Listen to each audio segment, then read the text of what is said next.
Muito bom dia! Como vocês estão?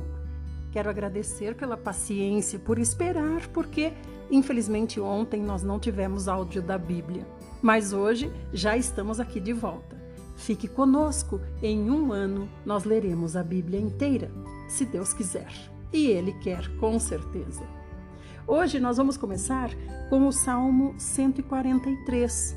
É um salmo escrito por Davi. É uma oração por livramento e salvação. Davi diz assim: Senhor, escuta a minha oração, presta ouvido às minhas súplicas, responde-me por tua fidelidade e justiça. Entretanto, não leves teu servo a julgamento, pois nenhum ser vivo é justo diante da tua presença. Pois o inimigo perseguiu-me e prostrou-me por terra. Ele me fez morar nas trevas, como os que há muito morreram. Esmorece em mim o meu espírito. Meu coração dentro de mim está em pânico. Lembro-me dos dias de outrora.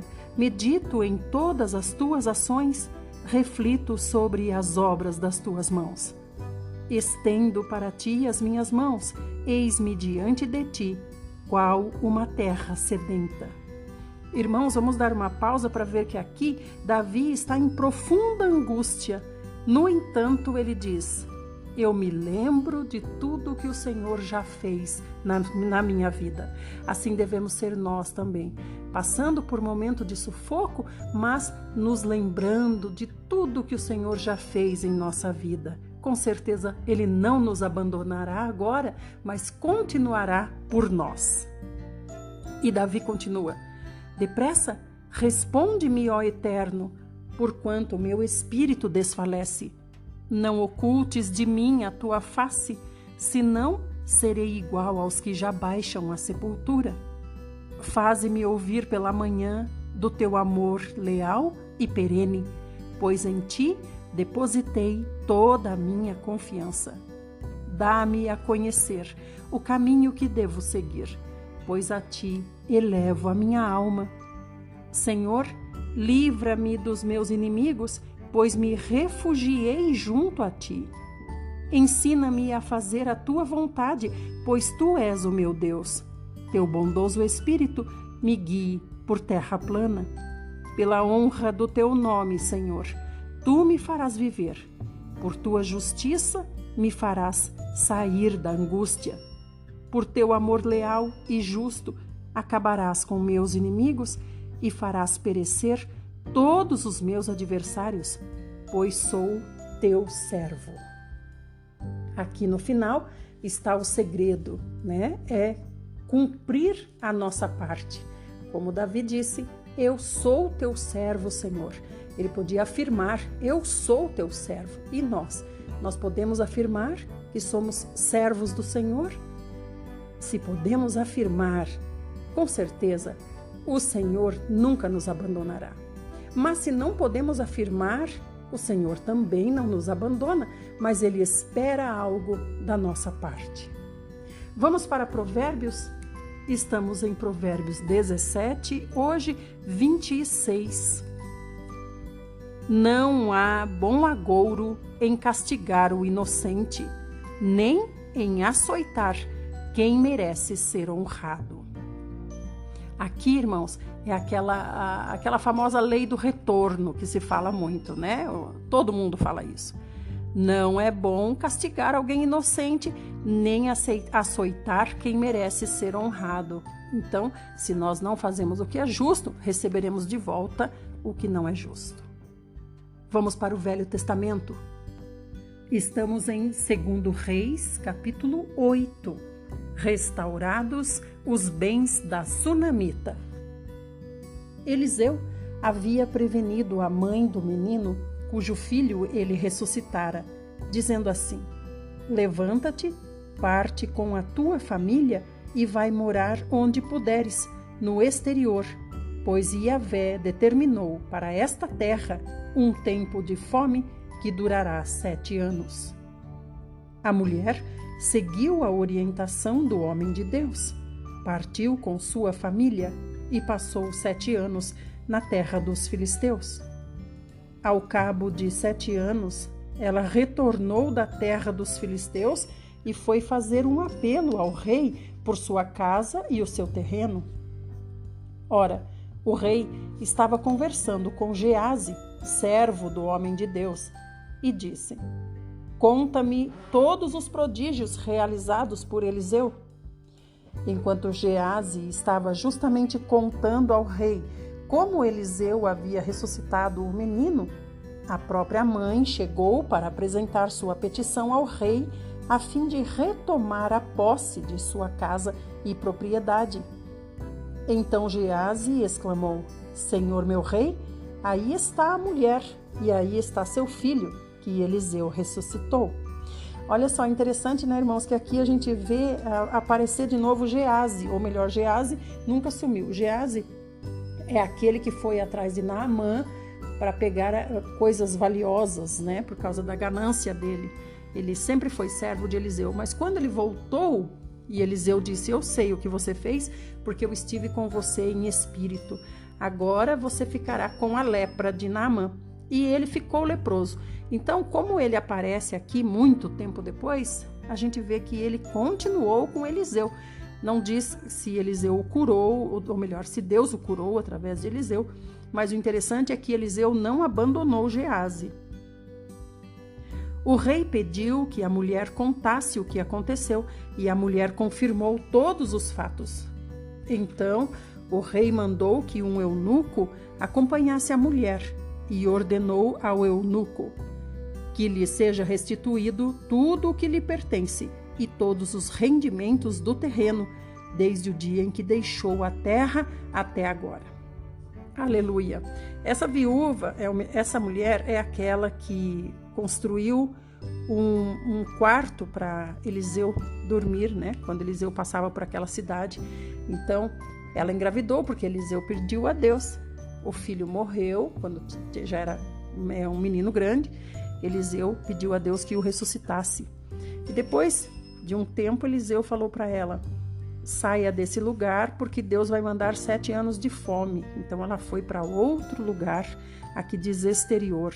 E depois dos 7 anos ela voltou, querendo de novo a sua casa e as suas terras. E o rei concedeu a ela, inclusive com os rendimentos do tempo em que ela esteve fora. Agora nós vamos falar sobre Eliseu e o rei da Síria. Certa ocasião, Eliseu foi a Damasco. Ben-Hadad, o rei da Síria, estava doente. Quando disseram ao rei da Síria: o homem de Deus Eliseu está na cidade. Então o rei ordenou a Azael: toma contigo um presente, vai ao encontro do homem de Deus e consulta o Senhor por meio dele para saber se ficarei curado desta enfermidade.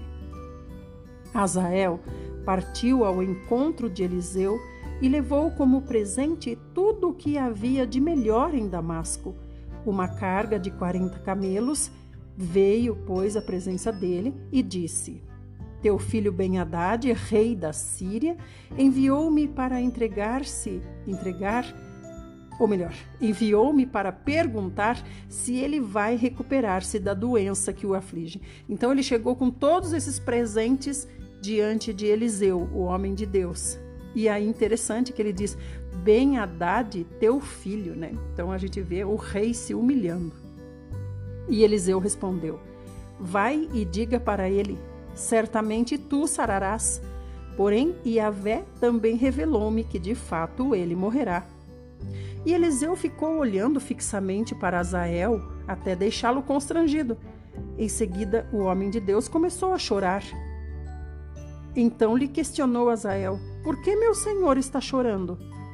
Eliseu respondeu: porque sei de todo o mal que farás aos israelitas, incendiarás suas fortalezas, passarás ao fio da espada seus jovens, despedaçarás as suas crianças e rasgarás o ventre das mulheres grávidas. Ao que Azael contestou: quem é o teu servo, que é apenas um cão, para fazer algo tão poderoso? E Eliseu respondeu: Yahvé me mostrou que tu serás rei da Síria. Agora olha quando Eliseu revela essa visão para Azael, né? Azael é o enviado do rei da Síria, né? Ele é servo do rei da Síria. Então, quando Eliseu revelou essa visão para ele, ele não diz: quem sou eu para fazer algo tão trágico, tão sangrento, algo tão cruel. Ele não disse isso. Ele disse: quem sou eu para fazer algo tão poderoso? Ele viu poder no fato de despedaçar as pessoas, né? Então Azael se despediu de Eliseu e voltou ao seu senhor, o rei da Síria. E o rei da Síria perguntou: o que Eliseu declarou a você? Azael respondeu: ele me disse que certamente te recuperarás. No dia seguinte, entretanto, Azael pegou um cobertor, molhou o cobertor bastante e com o cobertor sufocou o rei até a morte. E assim Azael se tornou rei da Síria. No 5º ano de Jorão, filho de Acabe, rei de Israel, sendo ainda Josafá rei de Judá, Jeorão, seu filho, começou a reinar em Judá. Ele tinha 32 anos de idade quando começou a reinar e reinou 8 anos em Jerusalém. Andou nos caminhos dos reis de Israel, como a família de Acabe havia procedido, porquanto havia se casado com a filha de Acabe e praticou o mal e o reprovável aos olhos do Senhor. Contudo, o Senhor não quis destruir Judá, por causa de Davi, seu servo, porque havia prometido a Davi que manteria para sempre uma chama acesa entre seus descendentes. Durante seu reinado, os edomitas se rebelaram contra o domínio de Judá e proclamaram um rei para si. Por esse motivo, Jeorão atravessou Zair com todos os seus carros de batalha. Lá, os guerreiros de Edom cercaram Jeorão e os comandantes dos seus carros de guerra, mas Jeorão os atacou durante a noite e rompeu o cerco inimigo, e seu exército conseguiu bater em retirada para suas tendas. Até esses dias, Edom continua independente de Judá. Nessa mesma época, a cidade de Líbna também proclamou sua independência. Os demais atos de Jeorão e toda a história que se passou estão escritos no livro das crônicas de Judá. Jeorão repousou com seus pais e foi sepultado junto a eles na cidade de Davi, e seu filho Acasias reinou em seu lugar. No 12º ano de Jorão, filho de Acabe, rei de Israel, Acasias, filho de Jeorão, começou a reinar em Judá. Acasias tinha 22 anos de idade quando começou a reinar e reinou 1 ano em Jerusalém. O nome de sua mãe era Atalia, neta de Onri, rei de Israel. Ele andou nos caminhos da família de Acabe e também fez o que é pecado aos olhos de Deus, o Senhor, porquanto se casou com uma mulher da família de Acabe. Aqui, quando fala, você percebe que ainda é citado o nome de Acabe várias vezes, né? Então, Acabe já morreu faz tempo, porém a família de Acabe ainda é uma família poderosa. Nós vamos perceber que própria Jezabel ainda não teve o seu destino, né? Então, Jezabel ainda está como rainha-mãe ou tendo participação de uma forma ou outra na política do reino. Então, por isso que sempre é citado aqui Acabe, família de Acabe, porque a família de Acabe ainda está por ali. Vamos lá, continuando. Acasias aliou-se a Jorão, filho de Acabe, e partiu para Ramote-Gileade guerrear contra Azael, rei da Síria, e os sírios feriram Jorão. O rei Jorão retornou a Jezreel para tratar dos seus ferimentos sofridos em Ramote, quando lutou contra Azael, rei da Síria. Acasias, rei de Judá, foi a Jezreel visitar Jorão, que se recuperava dos ferimentos. Depois, o profeta Eliseu convocou um dos seguidores dos profetas e ordenou: veste tua capa, pega este vaso de azeite e vai a Ramote Gileade. Então aqui ele está convocando um dos profetas, né, seus seguidores, é um dos alunos. Eliseu tinha muitos alunos profetas, lembra? Quando chegares lá, procura Jeú, filho de Josafá, neto de Ninsi. Dirija-se a ele e chame-o para uma conversa reservada em uma sala longe de seus companheiros. Depois, pegue o frasco e derrame o óleo sobre a cabeça dele e declare: assim diz Yahvé, eu te unjo rei sobre Israel. Em seguida, abre a porta e foge sem demora. Então o jovem profeta aprontou-se e dirigiu-se a Ramote Gileade. Ao chegar, encontrou os comandantes do exército reunidos e disse para eles: comandante, tenho algo para te dizer. Jeú perguntou: a qual de nós? E ele respondeu: a ti, comandante. Então Jeú se levantou e entrou na casa, e o jovem ungiu-lhe a cabeça e lhe declarou: assim fala Yahvé, Deus de Israel, eu te ungi como rei sobre o povo do Senhor, sobre Israel. Então o profeta, aluno de Eliseu, continuou falando: eliminarás a família de teu senhor Acabe, para que eu, o Senhor, vingue o sangue dos meus servos, os profetas, e o sangue de todos os servos do Senhor, da mão de Jezabel. Pois toda a família de Acabe morrerá. Exterminarei todos os homens, desde os meninos da família de Acabe em Israel, seja escravo, seja livre. Porquanto tratarei a família de Acabe, como tratei a de Jeroboão, filho de Nebate, e a de Baasa, filho de Aías. Os cães devorarão Jezabel no campo de Jezreel. Não sobrará ninguém para enterrá-la.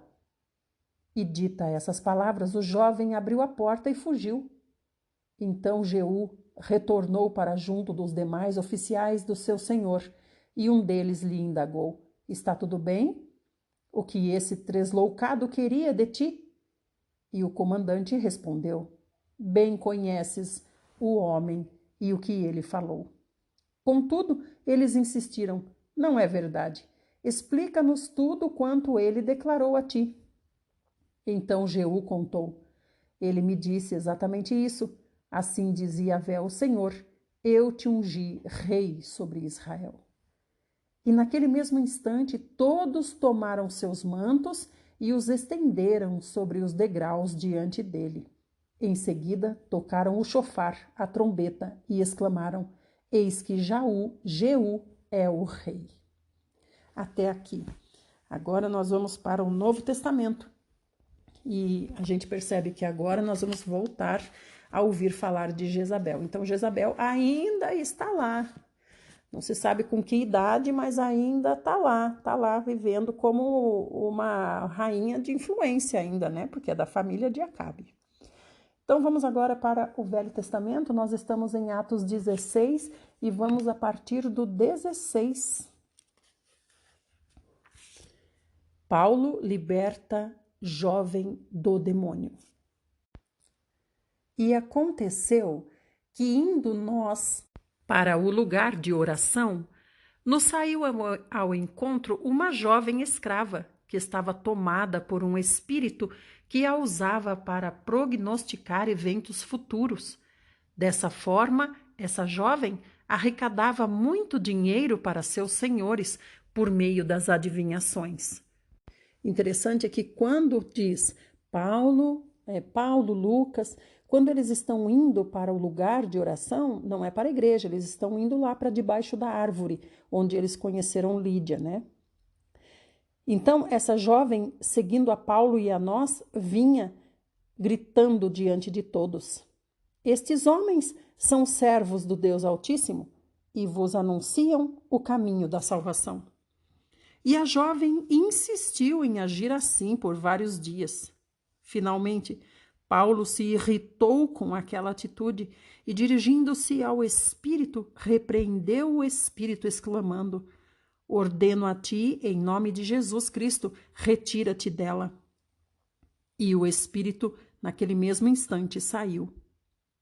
Percebendo que a sua esperança de lucro havia se esgotado, os proprietários daquela jovem escrava agarraram Paulo e Silas e os arrastaram para a praça principal diante das autoridades. E apresentando os dois aos magistrados locais, acusaram os dois, afirmando: estes homens, sendo judeus, perturbam a nossa cidade, pregando costumes que a nós romanos não é lícito acatar e tampouco praticar. Então, uma multidão unânime os atacou e os magistrados, rasgando-lhes as roupas, ordenaram que fossem açoitados com varas. Depois de tê-los espancado muito, os jogaram na prisão, recomendando ao carcereiro que os vigiasse com toda atenção. Havendo recebido tais ordens expressas, ele os lançou no cárcere interior e lhes prendeu os pés no tronco. Olha só, quanta coisa para a gente pensar aqui, né? Paulo e Silas, eles estão fazendo o que ali? Eles estão fazendo coisa errada? Não, eles estão pregando o evangelho, né, a um povo estranho. Esse povo não tinha conhecimento, não tinha essa cultura, né, de Deus, de cultuar a Deus. Eles cultuavam outros deuses. Mas, primeira coisa interessante, esse espírito que está nessa jovem, ele conhece muito bem Deus e conhece muito bem o Senhor Jesus, não é verdade? Agora, outra coisa para nós meditarmos é que Paulo e Silas estão ali fazendo o que o Senhor mandou eles fazerem e, no entanto, foram açoitados e lançados numa prisão. Por isso eu digo, quando a gente ouve uma pessoa, um irmão nosso dizer assim: Deus não permitirá que nada aconteça a nós, os servos de Deus estão protegidos por Deus. Então Paulo e Silas não estavam protegidos por Deus? Então não quer dizer que Deus nos livrará das lutas, mas quer dizer que Deus não nos abandonará nelas. Muitos até dizem assim: eu vou ser arrebatado antes ou anseiam por isso, né? Vou ser arrebatado antes da grande tribulação, não vou ver nada disso. Então quer dizer, vai viver bela e formosamente até vir o tempo ruim. No tempo ruim vai ser levado, né? Não vai nem ver o tempo ruim.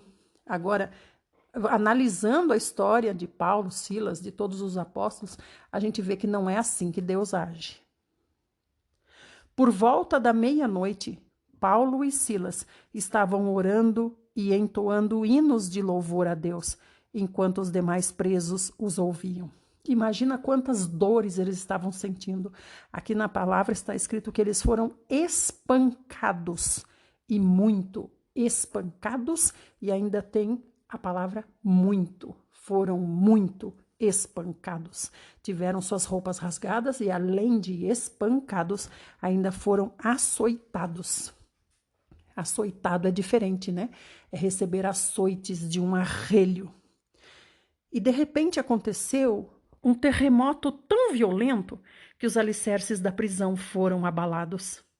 No mesmo momento, todas as portas se abriram e as correntes que prendiam a todos se soltaram. Então, a gente vê aqui, que Deus não os abandonou, mas deixou que eles passassem por essa experiência. Eles continuaram louvando e orando, apesar de todas as dores. Eles não murmuraram, permaneceram fiéis ao Senhor. O carcereiro despertou do sono e, vendo abertas as portas do cárcere, desembainhou sua espada a fim de se matar, pois concluíra que os presos todos haviam escapado. No entanto, Paulo gritou: não te faças isso, eis que estamos todos aqui. Então o carcereiro pediu uma luz, correu para dentro e, trêmulo, atirou-se aos pés de Paulo e de Silas. Em seguida, conduziu Paulo e Silas para fora e rogou a eles: Senhores, o que preciso fazer para ser salvo? Então eles prontamente afirmaram: crê no Senhor Jesus e assim serás salvo, tu e os da tua casa. E lhe ministraram a palavra de Deus, bem como a todos da casa dele. Naquela mesma noite, naquela mesma hora da noite, tomando-os consigo, lavou os ferimentos deles e logo foi batizado, ele e todas as pessoas da sua casa. Então insistiu para que subissem à sua casa, onde lhes preparou mesa farta, e com todos os seus expressava grande júbilo por haverem crido em Deus. Então, olha só, eles estavam sem comer, né? Porque eles saíram de manhã para fazer a oração. Aí aconteceu isso, foram açoitados, foram presos e tudo mais. A prisão não é um hotel, então com certeza eles estão famintos, mas ainda foram até a casa do carcereiro, pregaram o evangelho, depois foram até um rio, provavelmente, né? E aí batizaram ele e toda a família. Depois de tudo isso, o carcereiro insistiu para que eles fossem até a casa dele, e aí sim eles comeram. Até as feridas, né? O ferimento deles foi lavado somente depois dele estar na casa do carcereiro e pregar o evangelho. E logo que amanheceu, os magistrados mandaram oficiais de justiça ao carcereiro com a seguinte ordem: põe aqueles homens em liberdade. Então, o carcereiro informou a Paulo. Os magistrados despacharam ordens para que sejais soltos. No entanto, Paulo afirmou para ele: sendo nós, cidadãos romanos, nos açoitaram diante do povo sem processo condenatório formal e nos atiraram ao cárcere. Agora, porém, querem que saiamos sem que ninguém nos veja? De modo algum. Que eles venham e pessoalmente nos proclame livres de condenação. E os soldados levaram essa reivindicação aos magistrados, os quais, ao saber que Paulo e Silas eram romanos, ficaram apavorados. Então foram ter com eles e lhes suplicaram desculpas e, conduzindo-os para fora da prisão, rogaram que se retirassem da cidade. Assim que deixaram a prisão, foram à casa de Lídia, onde se encontraram com os irmãos e os encorajaram. Depois seguiram viagem. Olha só, eles foram encorajar Lídia. Tudo isso é muito maravilhoso, né? Vendo como Deus fortalecia a vida deles, como Deus estava realmente com eles a todo instante. Isso não é na força do ego que nós conseguimos, né? Dizendo para nós, eu vou ser assim, eu vou fazer assim, eu vou ter disciplina, eu vou conseguir, né? Não é na força do nosso ego, do nosso homem exterior, mas é na força do homem interior, o homem inabalável, o Senhor Jesus que habita em nós. Meus amados, como eu, por exemplo, que determino para mim mesma que vou ter disciplina e vou ler a Bíblia todos os dias sem falhar, mas não está no meu controle. Às vezes a minha voz falha, às vezes acontece alguma situação que não me permite gravar. Então, tudo isso Deus faz para que nós reconheçamos que não é no nosso homem exterior, mas no homem interior, incorruptível, que vem nos fortalecendo dia a dia, aos poucos, até o dia em que ele voltar. Fiquem todos bem e até amanhã. Lembrem-se de compartilhar o link do YouTube. Até lá!